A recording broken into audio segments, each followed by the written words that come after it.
Mark, I was going to say Mark Aurelius joining us, but it's Aurelius Minerals with President and CEO Mark Ashcroft joining us. But you'll see where I get the Mark Aurelius reference from, because the second he turns his camera on, you'll realize it. I just watched his press release video yesterday. Mr. Marcus Aurelius, thanks for joining us. Mark, thanks for joining us. Can't wait to hear the presentation. Oh, thanks, Kai. Appreciate it. And yes, the facial hair is here. So good morning, everyone. I will not try to speak too quickly. So if there are questions you have, please feel free to throw them into the chat room. Cautionary statement. Just quickly, Aurelius Minerals, it's a relatively qualified management team. There's myself as the president and CEO. I've got a tremendous vice president of exploration, Jeremy Neeme. We've got Amandeep Singh, our VP corporate development, Jermaine Coombs and Lorna McGilvery. And one of the key elements, and I'll come back to this, is that we actually have a general manager in Nova Scotia at our Aureus Gold projects, where we're doing the majority of our exploration now. And he works intimately with the geological team so that we're always trying to assess and de-risk these assets as we're taking them forward. Why invest in Aurelius? Well, we're focused on Canadian gold exploration.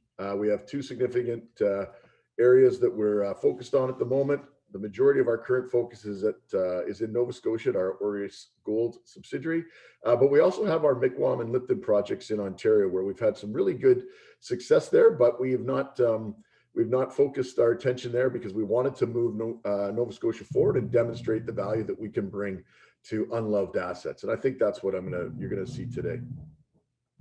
Aureus Gold, it's only one of two permitted gold mines and mills in the province of Nova Scotia.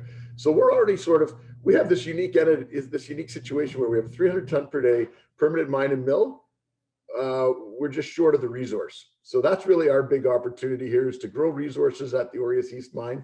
We do have mineralization and current resources across our various properties, the Tangier, the Aureus West, and the Forest Hill project. So we've certainly got a great potential to grow ounces here. We can convert those into reserves, and we certainly have a lot of exploration upside. And we really think we can build pathway. Obviously, any junior looks to say, oh, well, are we going to be taken out in the market? And that's certainly an opportunity for us. And if it isn't, I think there's a pathway to value here, and that we are very prepared to take this forward to production if we, when we demonstrate the resource base.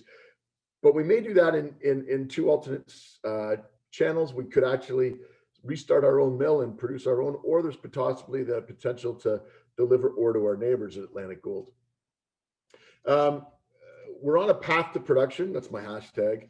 And then we focus to getting that path to production by focusing on three simple tasks: define resources, refine those into reserves, and to re-engineer the methodology, the extraction methodology. So that, for us, that's quite important, but it keeps us sort of focused and on task. The Aureus East mine was actually developed in the 90s and permitted. There's an underground, about 2,500 meters of underground development. This is a picture of the mill. This is the surface workshop. You can see, flotation circuits, density table where you separate gold from waste material. So there are physical assets here. And so this actually, basically tried to complete two bulk samples with two prior operators. But they didn't actually understand the geology very well. And that's really what we're doing much differently. And I'll tell you, here's a shot of the underground development that's in place. That's the gray in the background. So there's about 2,500 meters of development. That is about 160 meters from surface. And we've had two underground drill pads where we've been drilling here. Drill pad 1 were our first series of holes, and then drill pad 2, we've actually I think we have 9 holes from this drill pad. We've recently released 10 holes of information from this drilling, and we're certainly doing what we wanted to do, and that was to confirm high-grade gold. Along with confirming that high-grade gold, we've identified a second gold population in the sediments in between our discrete horizons. And we've also identified where we think that high-grade gold is. And that high-grade gold typically is on the contact between the quartz and the sediments. And that's really important. I'm going to jump ahead this is our hole number 7 from last week. This was quite a stunning hole in that it reflects the multiple gold zones that we seem to be encountering. And how we do our methodology is that we identify a discrete mineral horizon, and then we measure the mineralization either above or below that horizon where the sediments contain golds, and that's how we sort of identify a zone. So a zone is a geological feature that we sort of describe in helping us understand how things are, and then we'll refine that later on into what we would call an SMU, smallest mineable unit. Some stunning grades in this hole. 2 meters of 132.4 grams per ton, including a meter of 264. A meter 2 of 13.32. 32 meters of 2.91. But what was most telling to me as the mining engineer was 21 grams per ton over half a meter in the floor of the drift that we were drilling on. This drift was developed to deliver material for a bulk sample. So, it sort of speaks to, the reasons why these assets may have failed earlier is because there was not enough drilling. There was only 22,000 meters of drilling done on this project, as far as we know, as we can track down. We've done about 7,700. So we've done over a third of the drilling that was previously done, and we're identifying this mineralization. We're getting a much better picture of what's going on. And here's a great example of a unique horizon, or discrete horizon, not unique, because there's multiples, so they're not unique at all. And this is a great example, hole 5, for instance. Hole 5 was 14 grams over 9.6 meters. You can see we have about 182 grams per ton over 0.65 of a meter. And then, as I said, the histograms show you where we have gold in the sediments. And then it's not like background gold. Like, we're talking, like, there's a meter of 13 grams. That's significant. So what we do is we sort of develop a zone in our minds. How does that all fit together? Because we want to try to build some measure of tonnage and and then grade. And that's similarly seen again in hole 4, where we're able to identify 11.5 grams per ton over 10 meters. And so this will sort of help us as we're building these shapes to look at how we would go in and get in there to extract this material once we've determined a resource and gone forward. But you can see these beautiful pictures of VG, and we reference them in our press releases just because we're starting to see these quite consistently, which is really quite telling and quite exciting for us. I want everyone to realize and remember that this is the Aureus East timeline. I'm going to talk about Aureus West in a moment, but this is Aureus East. So our Aureus East timeline, we started drilling in August of 2020. It's taken us a while to get our assays together because of the delays in the labs, but I really think that speaks testament to the quality of the technical team that we've managed to put together, because they were having to do a lot of this work in sighting holes and expanding the program just on visual analysis. They didn't have the benefit of the quantification from the assay lab. So the mere fact that we're 10 for 10 on our hits at Aureus East is tremendous. So we're going to continue drilling into a phase 2 this year. Our goal is to have a resource update for Q1 of 2022. We're then going to move ahead with a PEA, all the while we continue drilling, and then we aim to have an update of that PEA resource, and then move to a feasibility study by the middle of 2023. The rationale for that timeline is because of what's happening at our neighbors, and you can see these are 2 slides from our neighbors, Atlantic Gold, which is part of the St. Barbara Limited Company. Atlantic Gold was bought for about $800 million in 2019. It's 100,000 ounce per year producer. It demonstrates the viability of productive gold in the province of Nova Scotia.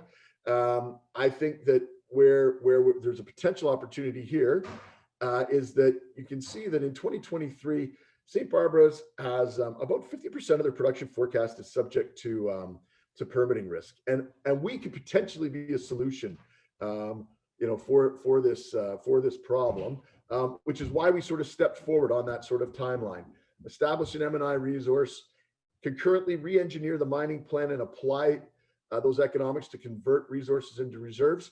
And that basically gets us to the point where we can look to a mine restart. Once you've got that mine restart, then we look, okay, what do we do with the ore?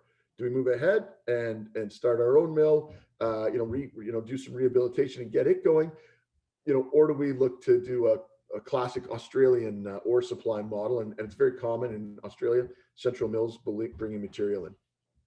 So that's certainly an opportunity for us, and we look forward to that.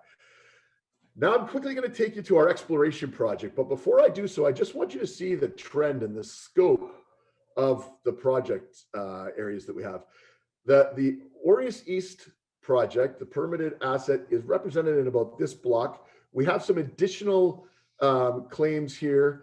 That strike length is about 4 kilometers. So we've got plenty of gold trend potential to drill here. We are doing surface drilling over here, so we are looking to expand along the east.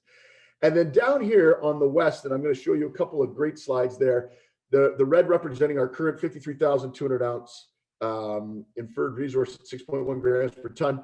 We have gold indications here on the far east, and we have gold indications in a historical trench, visible gold at surface 5.8 kilometers away. So we've got a massive trend here, and we can follow the ridge that I'm going to show you in LiDAR. So very exciting.